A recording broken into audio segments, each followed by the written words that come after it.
everybody, and welcome back to another episode of Phoenix Wright Ace Attorney, Trials and Tribulations. Today, we are going to talk to Violetta. So, I'm kind of curious about your company, Tender Lender. With the warm and friendly atmosphere you'd expect from a family-sized business, a conscientious rate of interest, and an attractive repayment policy, why do I get the feeling this sentence is not going to end well? We will tenderly lend you that little bit extra here at Tender Lender. Hey Nick, things are a bit tight for Wright & Co. at the moment, aren't they? I mean, there's that $500 you owe me for our card game for starters. Why don't you take out a loan? Would like to take out a loan from a place like this? Not so much. Tender Lender is on your side. So, let's say I'm late with my repayment. What happens then? We give you more coffee. Strong coffee. Right. I think I'd rather skip town. Hey, just remember I can make strong coffee too, Nick. Strong tea as well. Yeah, and then you go to jail. So, do you know about the incident we're investigating? What incident? Well, a man was poisoned in a restaurant just near here. That incident. Let me see.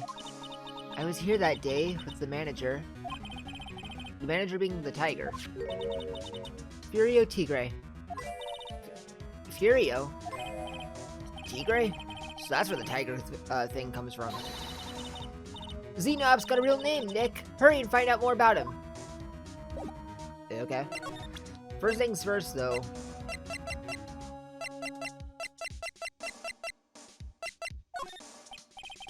Think about this.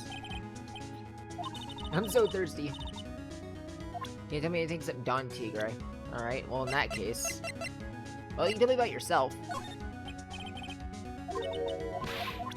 Really? Alright. Can I ask you about the tiger? I mean, Mr. Tigre. Cookie? I just ate a cookie. 2 of them even. How do you like my cookies? I bake them myself. They totally don't have any substances baked into them. Go ahead, Nick. The honor is all yours. No. Ladies first, Maya.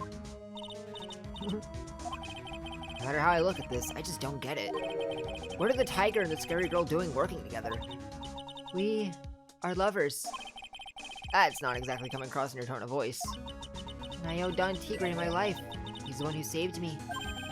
The tiger saved you? Please, address him properly as Don Tigre. Otherwise, I'll have to...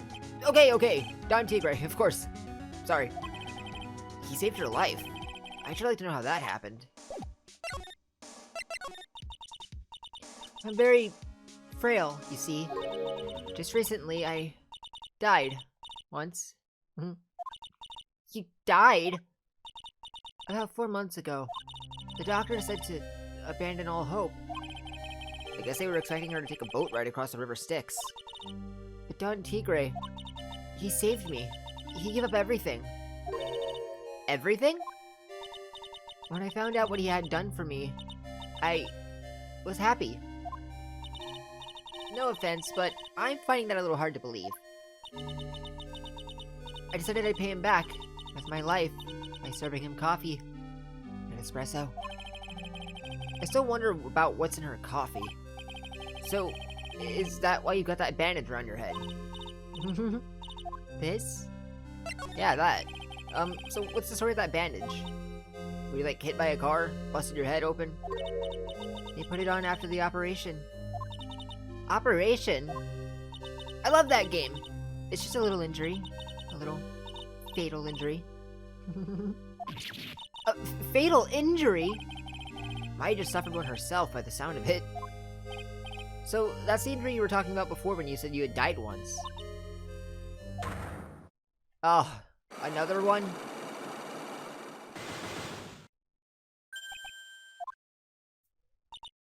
Ugh, she really creeps me out, Nick. Same here, but we gotta find out the truth. I guess we can try it.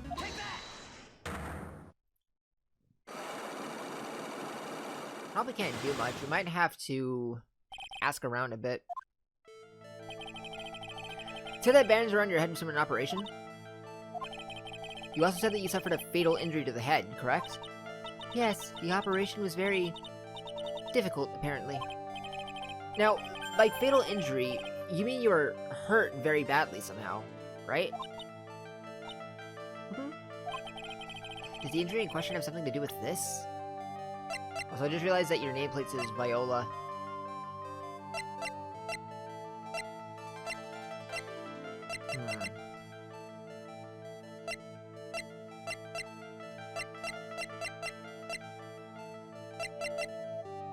Oh, the scooter. No?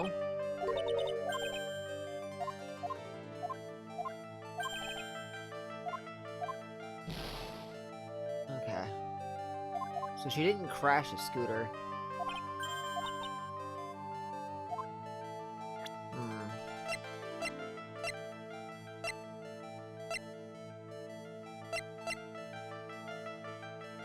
I may not have anything.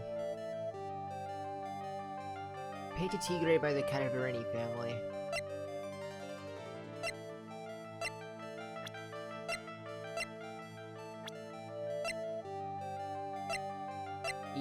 Yeah, I don't think I have anything for you.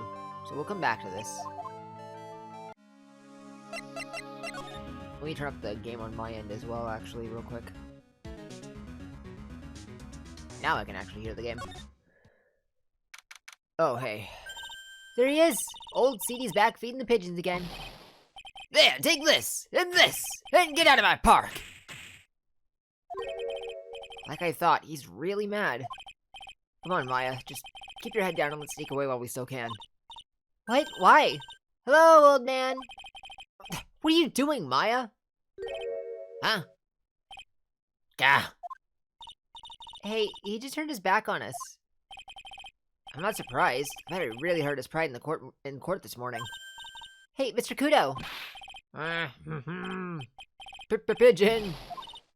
Look, we really need to talk to you, alright? Out with the demons! In with the good fortune! Ow, ow, ow! Seeds, shell splinters. Painful. I always knew you were a demon, Maya. Hey... I'm sorry about what happened in court earlier today. Yeah, everyone will be talking about me behind my back now. A dirty old man who was so busy looking at the servant girl's backside that he can't remember her face, a filthy, depraved animal. Not at all. Are you listening to me, boy? I don't care what you say. I saw that waitress put it in. She put in some white powder to the young lad's Javicino. We hear you. And another thing, the young layabout was wearing an earpiece. On the same side as the lens of his broken spectacles. We're really sorry. So I made a little mistake about the vase. So what? I know what I saw. I'd tell you. Okay. Take it easy, please, Mr. Kudo. Don't tell me to take it easy, you spiky-haired brat. Take this. You do embroidery? You said you were a craftsman, right? Yeah, the modern world casts honors craftsmen like me aside in droves. Surely it's not that... I come from a long line of craftsmen, right back to the time of the shoguns. Do you hear me? I didn't become an embroiderer, I was born one. Actually, I'm kind of in the same situation myself. I wouldn't stick my fingers up that dribbling old judge's nose and scream right down his ear hole. Objection! That's my job. Oh, so did you want to become a lawyer when you were younger? I don't think that's quite it, Maya. I think he's just in a bad mood, that's all. I got a tsunami of frustration inside and it's ready to burst out. Let him start rambling now, we might never shut him up. Let's just suck it up. Guess I better let him talk. So, there's not much call for craftsmen these days then. Of course not, you idiot! All I'm good for nowadays is running errands. Errands? Everyone takes advantage of the elderly. Buy some bread, Gramps. Take the dog for a walk, Granddad. Feed the pigeons, old man. What am I, some sort of too-big community handyman? Well... Buy some bread, now that I can understand. But what's the point of feeding some seedy pigeons? Why don't people say what they mean? Get lost, that's what they're trying to say. Oh yes, I'm just an inconvenience, you see. At home, at that restaurant, I just get in the way, don't I? I'm sure you don't. Wait a minute. What did he just say? At home and at that restaurant? Yeah, he's a regular, we knew that. Hold up. By restaurant, are you talking about Tribien? Did you get asked to run an errand there too? Yes, I did. The very day that young Brat was poisoned. What? Yeah, tell me about that. So on the day of the incident, what were you asked to do? Glad you asked, boy, because I'll tell you what I was asked to do. All of a sudden, the young lad slammed over the table. The servant girl collapsed. And I broke that vase. It all happened so fast I was in a bit of a daze, you see. Then the owner shouted over to me. Excusez-moi, you, call the police. Calm yourself, I should have said back, but I didn't think of it at the time. So, did you end up calling the police? Like I said, I was in a bit of a daze. Did you call them on your cell phone? Yeah, do I look like I had one of those newfangled thingamajigs? I went out looking for a payphone, of course. You went looking for one? I couldn't find one right away, you know. Wandered around 5 minutes or so. 5 minutes? So, for 5 minutes after the incident happened... Yes, sir, Ray. The owner was at Tribune on his own. Why didn't you mention this in the court this morning? Well, I would have if you'd given me the chance. But you all bullied me out of the courtroom.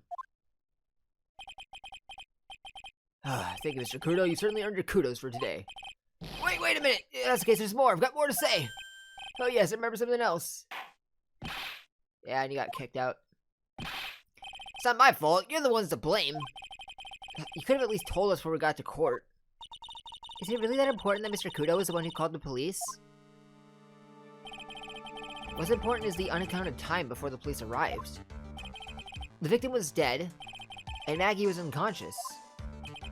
Which leaves that woman, that man, alone in the restaurant. Mr. Kudo might have been chased out of the place on purpose.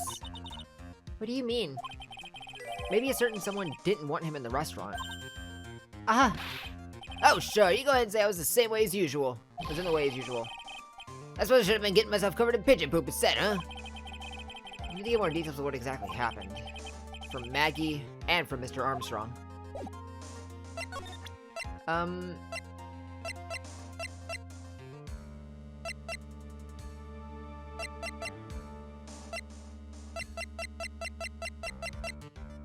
Apology?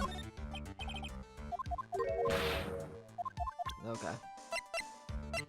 I suppose there's nothing worth showing you.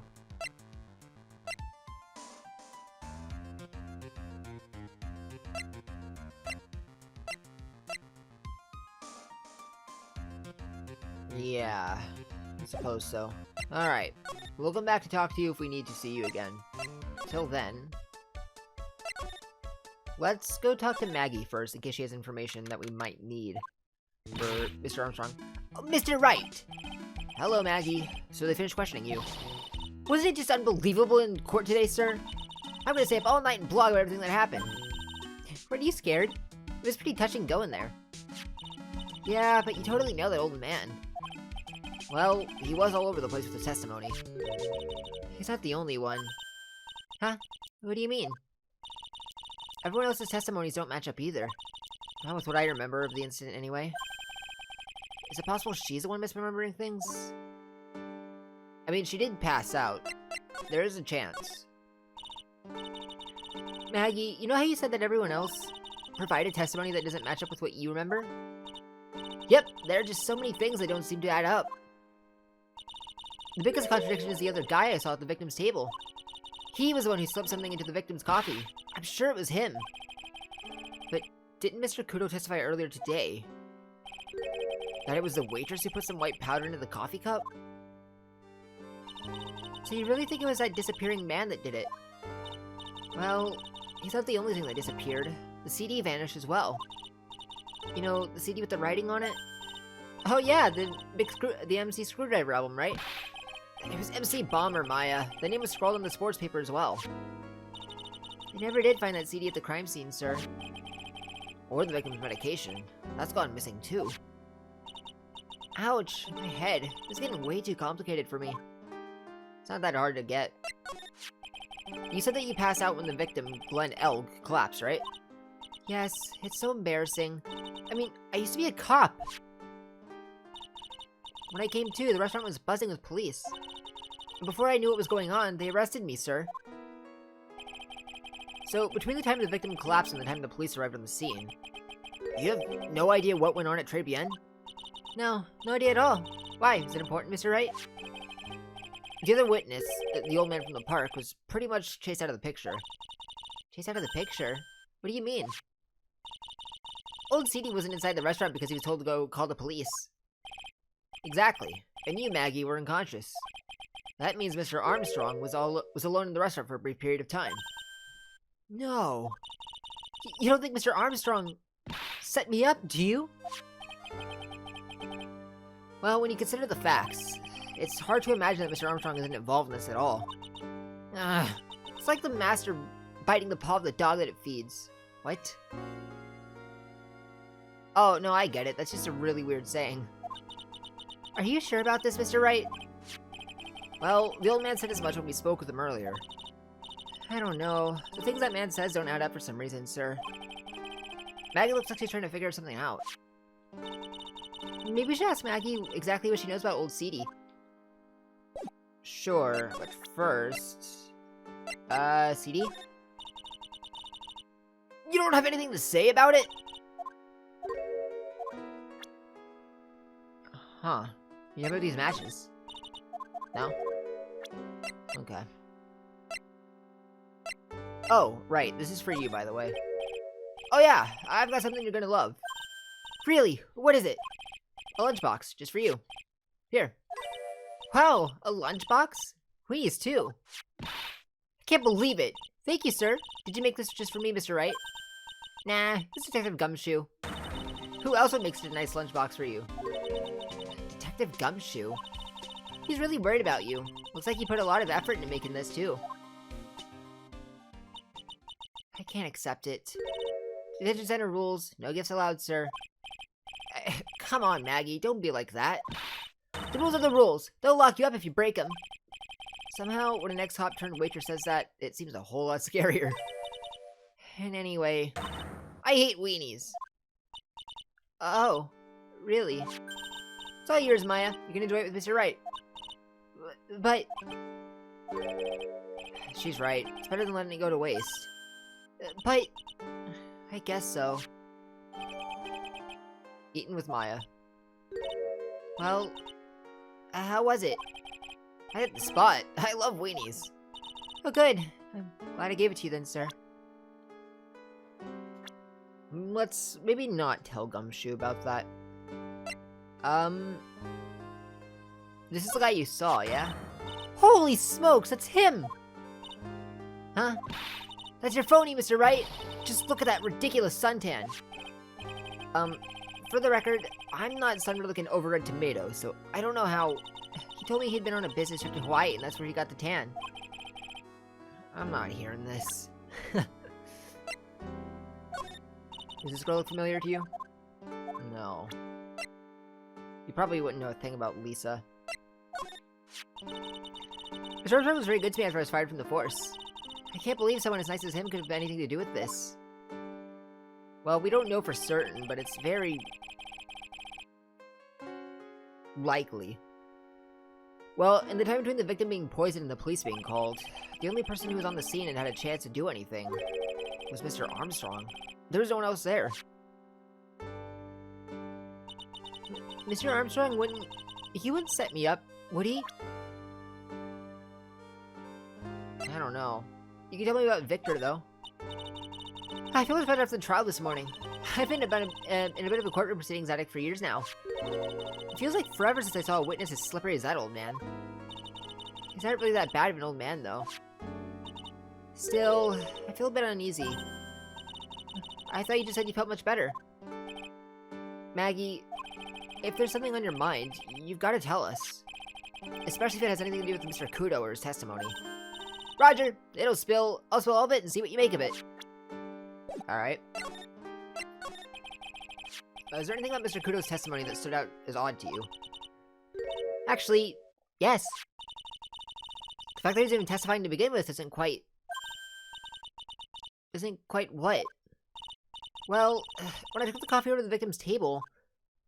Oh, was Victor not there? It's true there was another customer in the restaurant. Yeah, we know that already. It was Victor Kudo. But I can't really say it was an old man. Okay then, how about calling him a really old middle-aged man?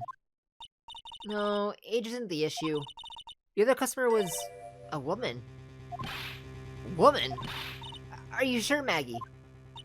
Well, I'm not 100% sure, but I think so. So, what did this woman look like? She was sort of creepy. And she kind of had a cackling laugh. Oh, was it Violet? Or was it Viola? Creepy. Cackling? Why do I get the feeling I've come across a woman like that recently? Yeah, was it... was it... Violetta? Oh, I need to press present, don't I? Okay. Wasn't Lisa either. Okay, that seems to be everything. Is that your attorney's badge? Actually, it's a fake. Holy smokes, that's it! Huh? That's a badge your phone had, Mr. Wright. You got duped by this? But it's a completely different color. And what about the fact that it's made of paper? I had the badge got a tan as well while using it in Hawaii on business. I'm beginning to see how my phony was able to gain her trust. You don't know anything about any of this, so... right? Nothing about the matches?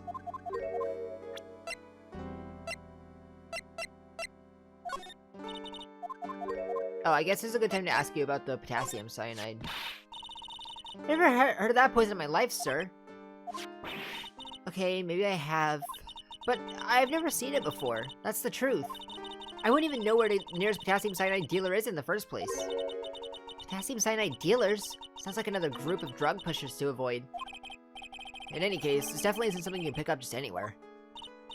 Ooh, curse my rotten luck. The criminal must have stuck the bottle in my apron while I was unconscious. Maybe. It has your fingerprints all over it, though. But I guess it's easy enough to just rub it across your hands. I don't know where you would get that, unless you're, like, working a lab. I mean, you get off the black market, probably. The dark web. Okay, I think that's everything we can do with you for now. So, we'll see you later. Is Gumshoe here? The main server just went up in smoke! Why the heck isn't the press conference set up yet? The superintendent's here already! Yeah, there's a problem with the internet, too. I already told you to stop using your computer, Chief. But I'm watching videos online. I'm catching up on my Asian soap operas. It's gonna have to wait, Chief. I'm throwing the switch. No! Just when some young guy is about to confess to his son's hot-to-trot girlfriend. Wow, this place is really buzzing. Something must be going down. Something really big. Oh, what are you doing here, pal? It's like a Gumshoe. Can't be here right now. You'll be roped into the briefing if you stay. Huh? We got big problems here today. Why? What's going on? It's a virus! A virus! A virus? There's a virus ripping the person's computer system. I really need to ask you some questions. Like, what about that bottle I gave you? Okay, I'm only gonna say this once, so listen up. Yes. No matter how poor you get, never borrow money from a place like this, you hear? Okay. If you got money trouble, just go on a diet of instant noodles and hang in there. We're not thinking about borrowing money, Detective. We want information. Oh, is that all? Well, let's see. Tender lenders are considered to be even fishier than the average illegal loan shark. And it seems it ran into trouble just recently. Those guys have been pretty heavy-handed, calling in all the debts. Really? Don't go poking your nose around in their business, pal. You'll really regret it if you upset that lady. Alright, I get the picture. Hey, wait a minute. What did he just say? That lady? Who's this lady he's talking about, Nick? Better find out what the story is with this lady. It's probably, Violetta. So, what exactly is a computer virus, Detective Gumshoe? I don't know. What? Look, I just go with the flow, alright, pal? And here I thought detectives were supposed to be somewhat knowledgeable. What's with that face, pal? You think I know what a virus is? Well, Nick, do you?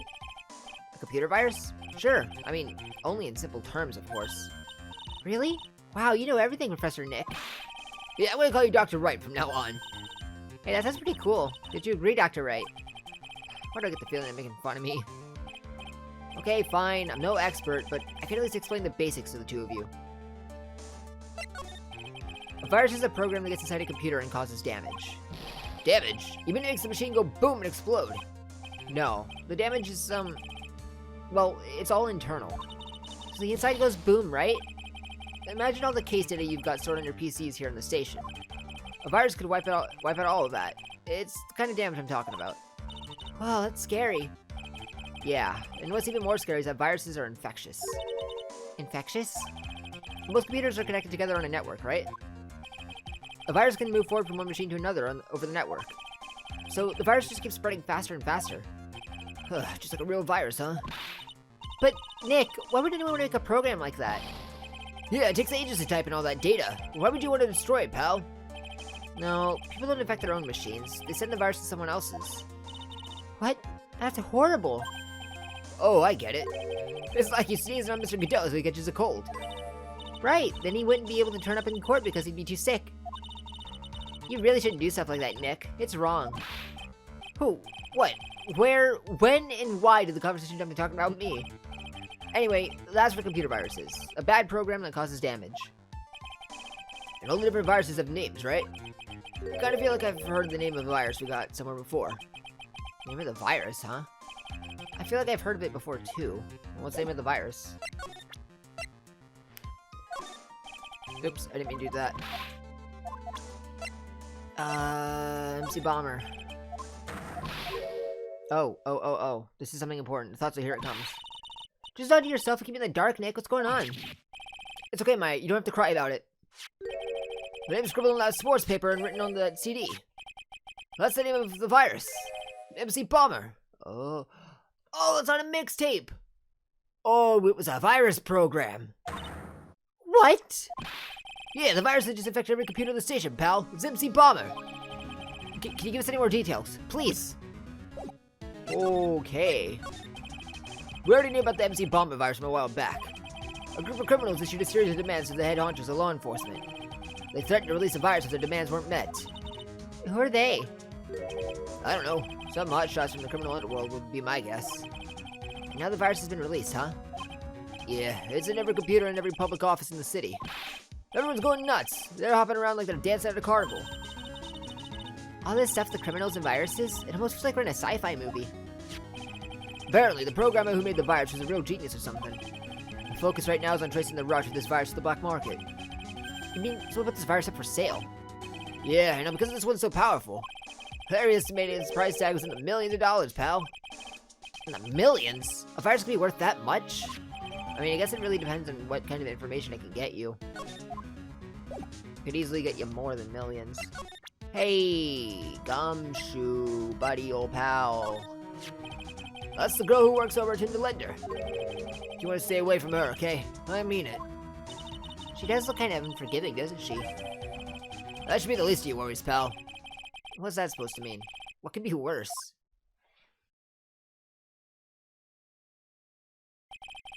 Her name is Viola Cadavarini. Ah, I thought that was your last name. She's the only granddaughter of Bruto Cadavarini. Bruto Cadavarini? Do you know who that is, Nick? Never heard of him. Bruto Cadavarini is the boss of the Cadavarini family. The Cadavarinis? That's one scary sounding name. You can't touch them. They're way too powerful for the police. But you're thinking of taking them on, aren't you? No, I don't remember ever saying I was going to. There's some more information on Gumshoe about this family. A family? Is it like a Yakuza family? I'm not really sure if I want to get involved in this, but who are the Cadavarinis? Who are they? A scary bunch of people, that's who. You're a cop and you're scared? What's that about? Trust me, it doesn't matter if you're a kid or a cop. These guys are scary. They got some serious clout in the criminal underworld. We can't touch them. They've got too much moolah. Moolah? As in? They pretty much control all the cash in the city's black market. Black market, huh? And that includes Tinder Lender, I take it. Sure, no one stands up to Bruto Cadavarini. And I mean no one. Interesting. So, Viola's the granddaughter of some mafia boss then? Yeah, and everyone knows how much Bruto loves his little girl. She means everything to him. So, how did she end up a tender lender? I don't know, pal. But I heard she's the boss of tender lender and pretty tight. Tight? That's what it said in the file I read related to Maggie's case. Sounds like a pretty important clue. Ah, I can't believe it! I almost forgot the most important thing. And that is, you know, the lunchbox. How did everything go? Oh, you don't want to know. Maya, lie through your teeth. Lunchbox? Remember the Weenies? Yeah. So, how'd my Weenie say something went down the hatch? Huh? Well, it was delicious. Yeah, that's what she said? Really? Well, not exactly. Don't worry about it, pal. I figured something would happen, so I came prepared. Prepared? What do you mean? I made a jumbo lunchbox. Oh. Do me a favor again, huh, pal, and deliver this? This sure is a heavy burden. In more ways than one. I can just imagine Maggie's little eyes sparkling with joy when you bring her that. Weenies again, Nick? Tell me we don't have to eat all these too. I really can't eat anymore.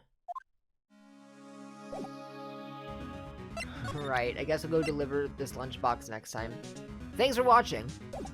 If you like what you saw, like or subscribe button down below. Don't forget to check out my channel, and if you're streaming live on Twitch or stream live, you check out that link down in the description below.